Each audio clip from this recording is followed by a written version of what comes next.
Welcome back po sa Agri. Ngayong episode, dumayo naman tayo dito sa Habilin Farms. Ayan, habilin. Meron bang mga hinabilin sa inyo na mga lupain? Huwag nyo naman pong ibenta. At syempre, ito po ang isang farm na talagang ipinangalan na ang kanilang lupain. Habilin, ang lupang ipinamana ay hindi po nila ibebenta, pangangalagaan at mas lalo pang pinaganda. Sa pamamagitan ng anong pamamaraan, sir? Pamamagitan ng permaculture. Yan. Permaculture po ang ating tatalakayin ngayong episode. So last episode po, tinalakay natin ang tungkol sa pag-aalaga or kung bakit nga ba namamatay ang inyong mga lupa na sinasaka at sinasabi nyo wala na itong silbi or baog na ang lupa. No? Napaka-harsh na term na ginagamit pero yan po ang lagi sinasabi. At umiiyak pa ang ating mga farmers, patay na po ang mga lupa namin. Ano ba ang gagawin natin? And nagtalakay po si Dr. Mason ng Central Luzon State University at very thankful tayo sa kanyang pagbabahagi. Ngayon naman, isang expert sa larangan naman ng permaculture. Sir, in a brief discussion po, ano po ba ang permaculture? Ang permaculture ay actually hindi to bagong paraan ng farming. In fact, ang permaculture ay dati nang pinapractice ng mga indigenous ancestors natin. Ang permaculture ay isang paraan ng pagsasaka or farming na kung saan ay minimimic natin or ginagaya natin ang natural patterns or natural ecosystems. Dito sa farm, bawal magwalis. Bakit? Kasi we understand yung value ng mga nalalaglag na dahon sa lupa. Kung pupunta tayo sa gubat, meron ba nagwawalis? Wala, di ba? Pero makikita natin sa gubat, sobrang healthy, sobrang diverse ang biodiversity. Hinahayaan lang namin yung mga dahon na malaglag at hindi namin sila winawalis kasi naintindihan namin yung value niya pag iniwan mo siya doon. Yung dahon niya mabubulok din eventually, babalik din sa lupa diba? So, you allow it to decompose. So, that's, kumbaga, passive composting. Number 2, yung mga dahon na nalalaglag serves as ground cover. So, pag ground cover siya, therefore, mini-maintain niya, number 1, yung temperature, hindi gaano umiinit yung lupa. Next is, mini-maintain niya yung moisture dun sa lupa. Hindi nag-evaporate yung moisture. Which is important para dun sa mga microorganisms na nakatira dun sa lupa. And lastly, ang isa pang value ng mga leaves na naiiwan sa lupa, tawag namin dyan, insect hotel. Insect hotel kasi nagiging habitat sila ng mga insects. So, insects, yes, merong insects na peste, pero marami sa mga insects na nabubuhay sa isang permaculture farm at sa natural ecosystem are beneficial. Beneficial kasi meron silang silbi. So, pag iniiwan natin yung mga dahon na yun, they serve as habitat for all these beneficial insects. Therefore, building and maintaining the diversity of that area. So, ibig sabihin, hindi nyo na po kailangang bumili ng compost. Kung malawak naman yung lupain at marami na kayong mga puno, hindi na kayo kailangang gumastos pa. Dahil nasa paligid nyo lang rin yung inyong makukuhang mga materials para sa inyong operation. Kailangan lang nating matutunan. Sino bang mag-aakala na ang isang IT marketing strategist or specialist ngayon turned farmer may ganitong klaseng technology na ginagamit at siya pa ang pinupuntahan para matuto. Hindi mo kailangang graduate ng agriculture just to learn this technology or this knowledge. Pwede po natin matutunan to through online or many courses na pwede nyong pag-enrollan katulad ng pong ino-offer ni Sir Ben. Yes. Pakinggan niyo po ang kanyang pagbabahagi dito sa Agri. Don't forget to like and subscribe. Magandang araw po sa inyo lahat. Ako po si Ben Francia at nandito po tayo sa Habilin Farms. Ang Habilin Farms ay isang permaculture site or permaculture farm na matatagpuan dito sa Tayabas, Quezon, particularly dito po sa Barangay Ilayang Bukal. Ang Barangay Ilayang Bukal ay nasa paanan po ng Bundok, Banahaw. Ang Habilin Farms ay 2.2 hectares. Bakit habilin? Palaging tinatanong sa akin. Habilin, ang ibig sabihin po ng habilin ay to entrust. Kasi itong property na to ay kumbaga pinagkatiwala sa akin ng family. This is a heritage property. This property has been with the family for like 5 generations as far as I can count. Literally, ano po talaga, pinagkatiwala talaga sa akin ng pamilya, no? Pero more than the literal meaning of habilin, ang deeper meaning po talaga ng pangalan na habilin ay connected po sa aming practice na permaculture. Kasi in permaculture po kasi ang isang strong belief namin ay pwede tayong mag-thrive sa farming na hindi kailangan sirain ang kalikasan. Naniniwala kami na ang kalikasan hinabilin sa atin para ating pangalagaan. Kasi we believe also na kapag ang kalikasan pinangalagaan mo, pangangalagaan ka rin yan in return. Ang permaculture ay isang paraan ng pagsasaka or farming na kung saan ay minimimic natin or ginagaya natin ang natural patterns or natural ecosystems. Ang short history, meron 2 Australians by the name of Bill Mollison and David Holmgren who coined the term permaculture. How did it start? Kasi when they were observing kung gaano ka-destructive ang conventional or traditional agriculture, sabi nila there must be a better way of doing agriculture, something that's sustainable, something that's more permanent rather than destructive. Kaya na-coin nila yung term na permaculture from the 2 words, permanent and agriculture. So, sustainable agriculture by mimicking and imitating natural ecosystems.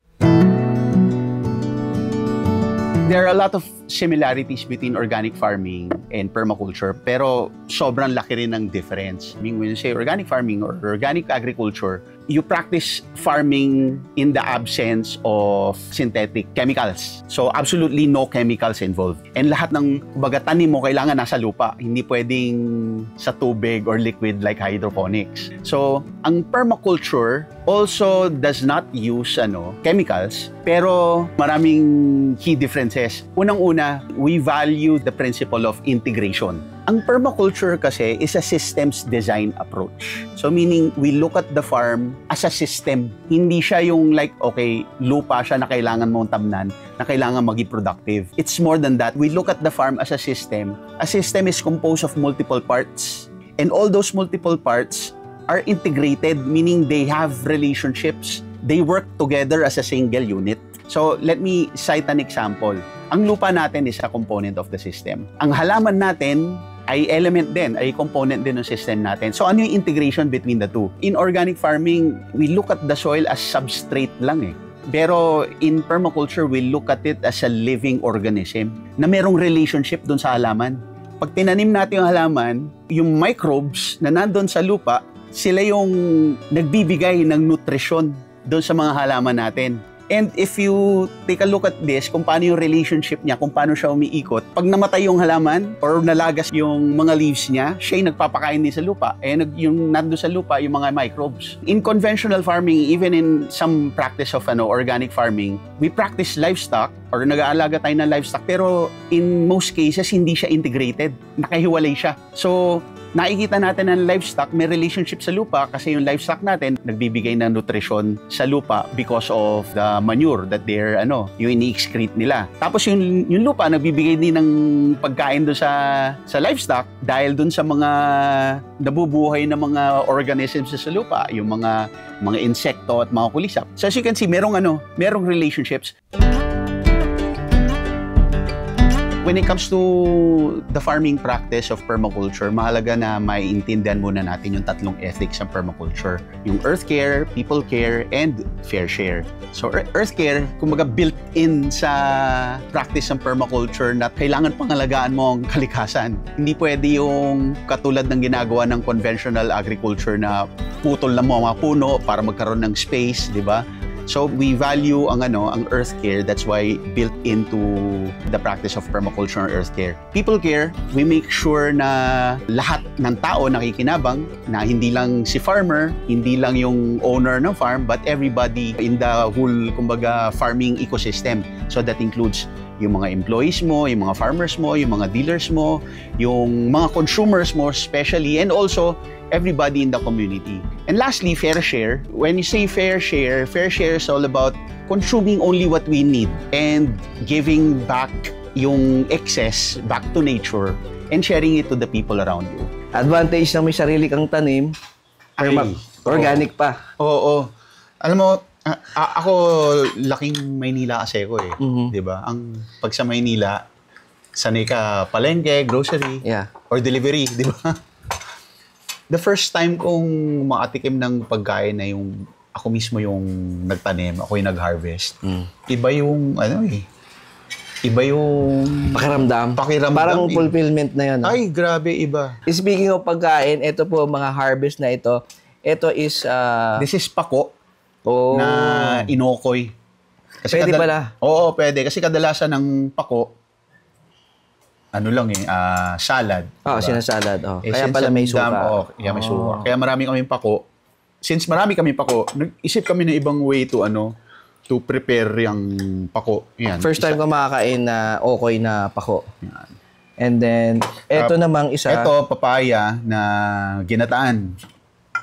Okay. And then, this is potato. Oo. Sweet potato.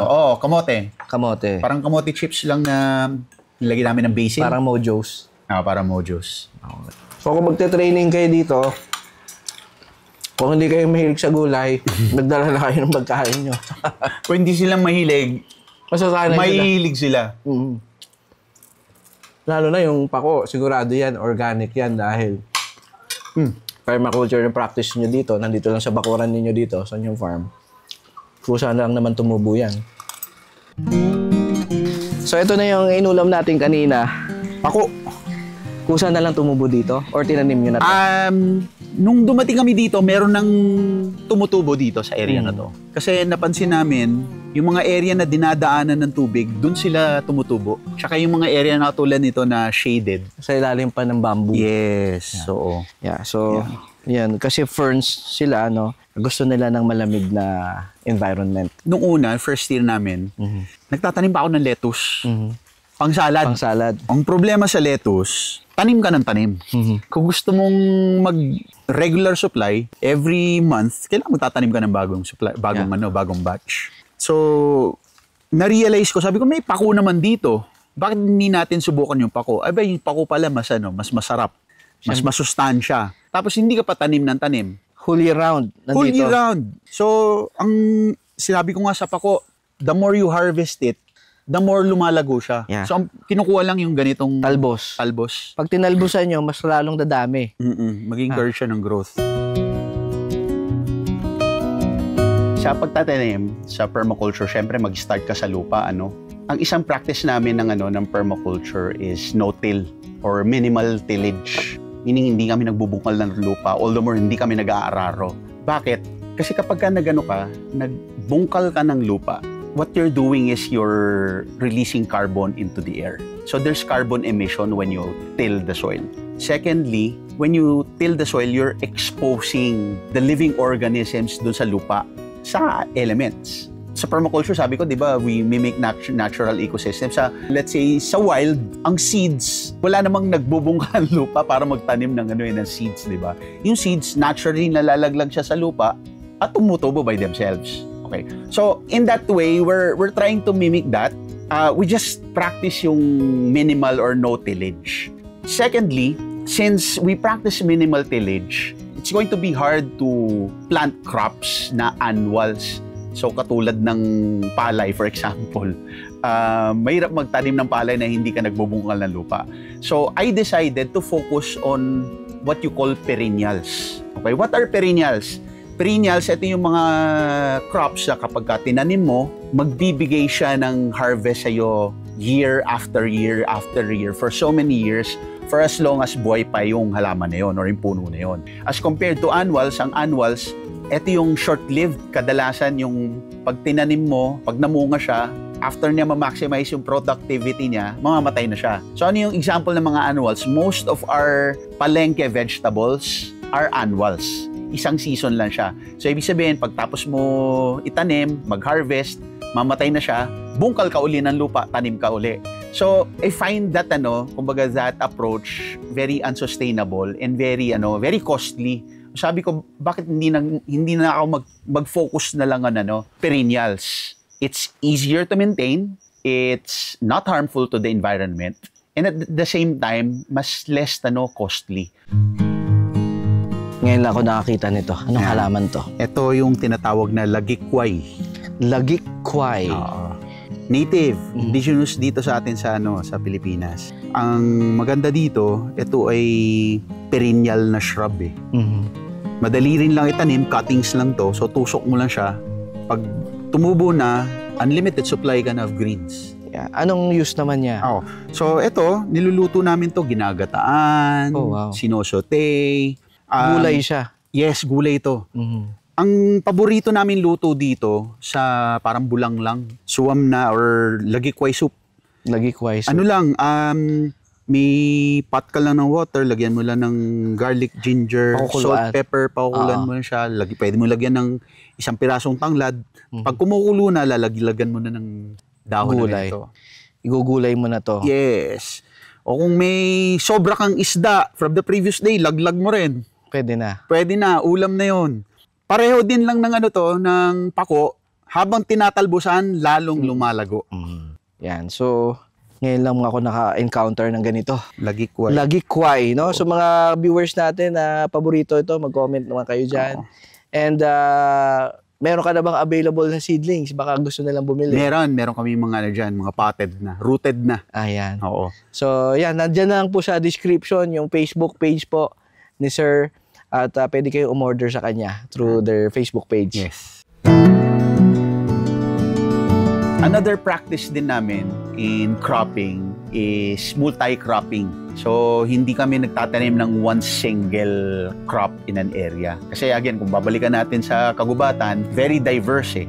And the secret to the resilience of our farming system is really the multi-cropping that we do. So, very diverse siya, like in a single area, iba't ibang klaseng crops, iba't ibang klaseng halaman. Kasi we understand that all these different crops have relationships, meron siyang integration. They help out each other. Tsaka kapag, let's say, may peste, hindi naman absolutely walang peste dito, meron pa rin peste. Pero kapag, let's say, may one single plot ka na iba't ibang klaseng gulay na nakatanim doon, medyo nalilito yung peste, hindi niya alam ano unahin niya. At hahanapin pa niya yung gulay na paborito niya as compared to, let's say, isang plot tapos puro talong lang yan.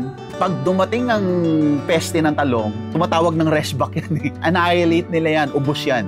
Lahat yan ay kakainin nila. So kapag multi-crop, they get confused. And of course, that kind of diversity gives us more resilience when it comes to, let's say, mga hindi natin ma-anticipate, like bagyo, for example, di ba? Kapag ka monocrop kasi, so ibig sabihin, they consume the same type of nutrients. So tendency, yung nutrient na yun, madideplete nila.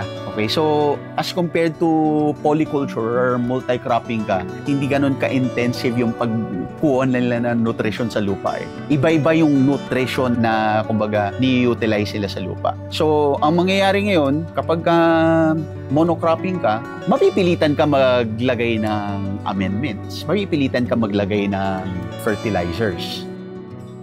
So, ano meron po dito? Sige, so ito, isa sa aming water management na techniques, ang tawag dito swale. So anong swale? Basically parang kanal siya or trench na hinukay along the contour. So para saan to? Kasi itong area dun sa dulo, dyan pumapasok yung tubig na nanggagaling sa taas. Sa taas. Pababa. Sa lupa. Oo. So hindi natin maiwasan na ibang mga properties na mas mataas, puputol ng puno, di ba? Kapag nagputol sila ng puno dyan, lumalakas yung rate ng water runoff eh. A few years ago, nung nagsisimula kami dito, wala pa tong swale na to, may nagputol ng puno dyan. As in, isang area na partly forested, kinonvert sa gulayan. Yung sumunod na tag-ulan, bumuhos talagang nag-rush yung tubig dito. Parang flash flood dito.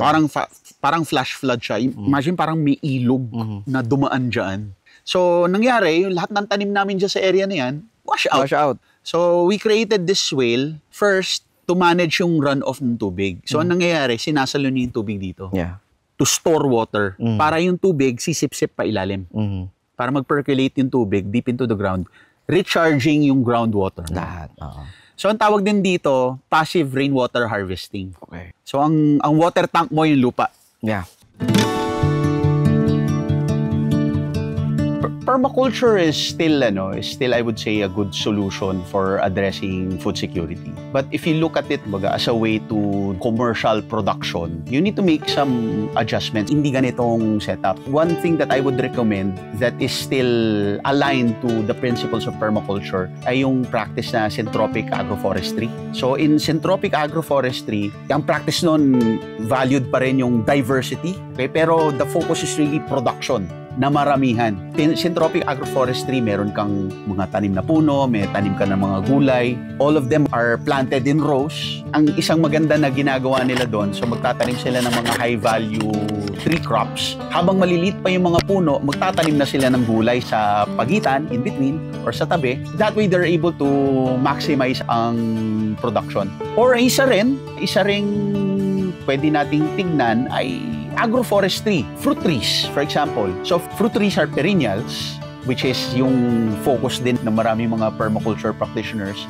So, rather than monocrop ka, so let's say, for example, nyog, puro nyog lang ang tanim mo, you apply the principle of diversity para mas ma-align mo siya sa principle of practice of permaculture. So, rather than isang crop ka lang na puro nyog, why not add cacao as an intercrop in between? Meron akong nakita na merong mga tanim na mga vegetables, kumbaga shade-tolerant vegetables sa ilalim. Ang isang gusto kong makakita na wala pa ako nakikita ngayon ay nagtatanim ng vanilla. Kasi yung vanilla pwede mong pagapangin dun sa mga puno na nyog.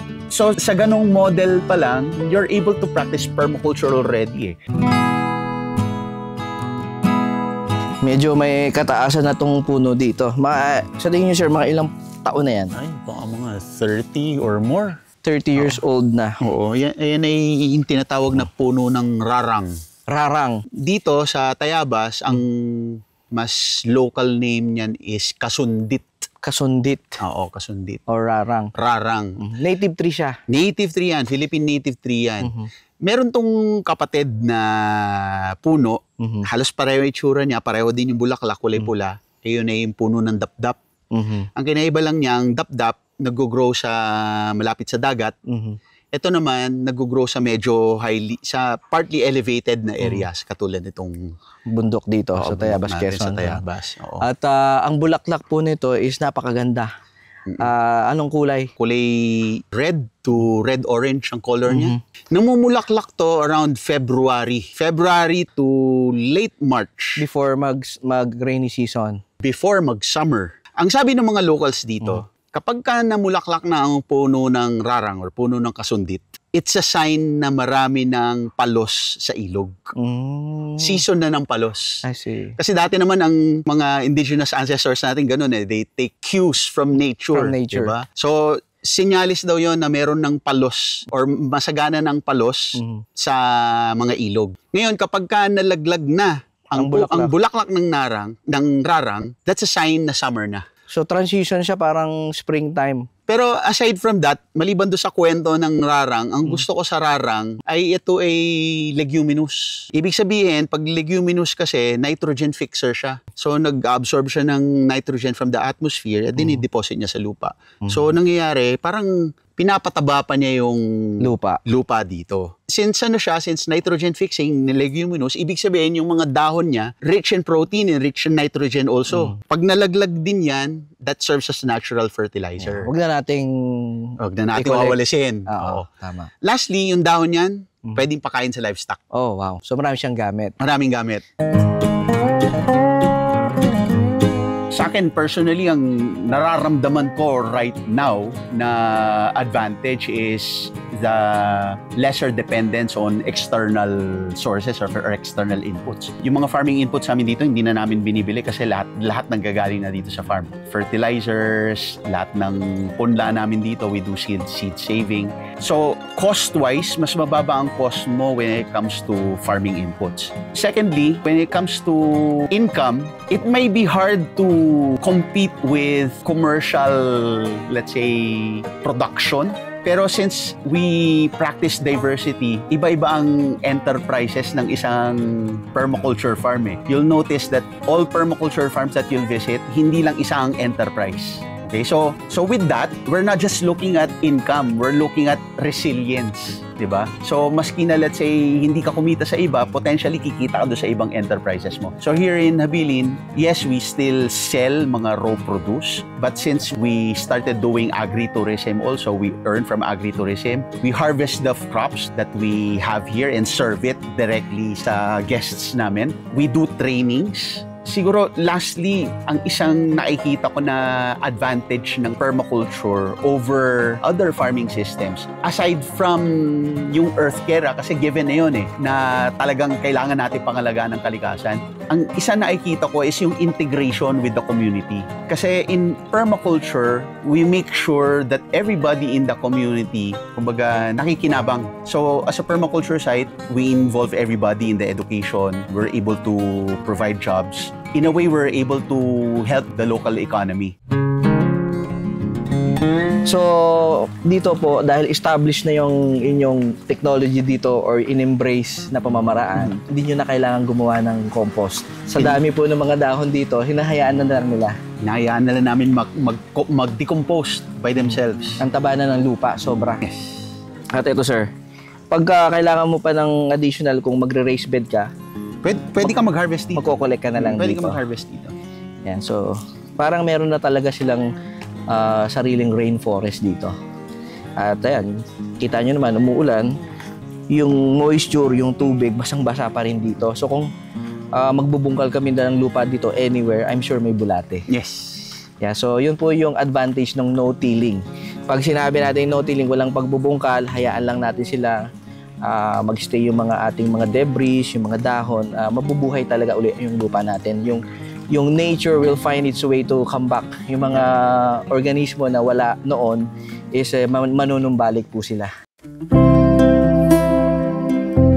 Para po dun sa mga tao na nakikinig at nanonood ngayon na merong family property, unang-una i-consider po natin na very lucky tayo na kumbaga pinagkalooban tayo ng ganitong grasya. Ako nga sabi ko, buti na lang itong Habilin Farms hindi nabenta kasi kadalasan kapag ka nasasalin from one generation to another, nagpapartiyan at nabebenta. Ako, sabi ko, nung nagkaroon ako ng opportunity na simulan ko tong farm, ang initial agenda ko lang is to have a retirement venue, a place where I can rest, I can stay for the, let's say, remaining years of my retirement na meron lang akong pagkain na kaya ko i-sustain at sustain ng pamilya ko. Pero kayo po, please highly consider na itong lupa na namana nyo or na ihabilin sa inyo ay isang blessing na kailangan natin pangalagaan. And the best way really for us to honor that blessing and to honor our ancestors na kumbaga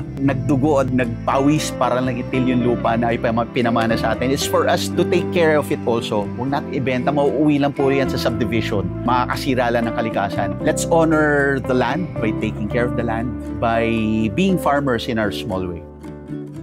Maraming salamat po sa pagpapanood. I'd like to invite everyone to visit us here sa Habilin Farms. Ang doors po namin dito sa Habilin Farms ay bukas para sa lahat ng tao na willing at interested matuto tungkol sa permaculture. Just let us know, mag-drop lang kayo ng message sa aming Facebook page para ma-book namin yung tour na yun. And lastly, ang permaculture po ay para sa lahat, hindi natin kailangan ng lupa para mag-practice ng permaculture. Even the small acts of being conscious of the waste that we create, yung carbon footprint natin, yung contribution natin sa kalikasan, even yung mga choices po ng pagkain natin, that goes a long way. We can practice permaculture even if we're not into farming. As long as we are conscious of the three ethics of earth care, people care, and fair share. Yeah, sir, imbitahan nyo na sila sa ano ba ang mga courses na offer nyo dito? Sige. So, dito sa Habilin Farms, nag-schedule kami ng mga 1-day, 2-day workshops. So, we announced that kapag naka-schedule na. So, wala talagang regular schedule for that. Pero, meron kaming tinatawag na permaculture design course. This is our, kumbaga, flagship na training program. We call it Permaculture Pathways. Ang traditional kasi na na permaculture design course, kadalasan mga 1 to 2 weeks yan na stay in sa farm. Acknowledging, syempre, medyo magastos yun. Tapos, mahirap din mag-dedicate ng oras just for that. We designed the program to meet or to address those challenges. So, yung permaculture pathways is composed of 2 parts. Online, yung first part is 12 weeks na online. So, we meet twice a week via Zoom. It's interactive, hindi siya like recorded. So it's a live discussion. They can ask questions, interact with their classmates. Then after that 12-week intensive online course, we meet on site dito sa Habilin Farms for a farm immersion. So we'll be staying here for 3 weeks to put everything into action, into practice, and see how a permaculture site would work. 3 weeks talaga stay in I'm sorry, 3 days. 3 days. Sorry, 3 weeks to lang. Sabi ko 3 days. Magkamali. Baka mabigla kayo 3 weeks. No, 3 days lang. Okay, so that's a weekend and Friday, Saturday, Sunday. Okay. This course was designed for people who want to start their own permaculture farms. And nandyan yung mga retirees, yung mga balikbayan, yung mga nakapagmana ng lupa na katulad ko, na hindi alam kung anong gagawin sa kanilang property. So, the end goal of that course is for you to have a master plan, a permaculture master plan for your site. And it's good to have such learning site dito po. So, Habilin Farms, kung gusto niyo pong matutunan, punta lang po kayo dyan sa description na ganyan, andyan ang kanilang contact details or maybe schedule ng kanilang mga trainings, and hopefully, we can also invite them sa isang seminar na 3 days at iba't ibang mga guest speakers, mentors ang ating pagsasama-samahin para mabuksan ang ating mga kaisipan na mahalin po natin ang kalikasan, lalong-lalo na ang populasyon ng nasa loob ng lupa na kailangan nating buhayin muli. Sir, agree ka ba sa agree? Agree sa agree. Approve. Don't forget to like and subscribe.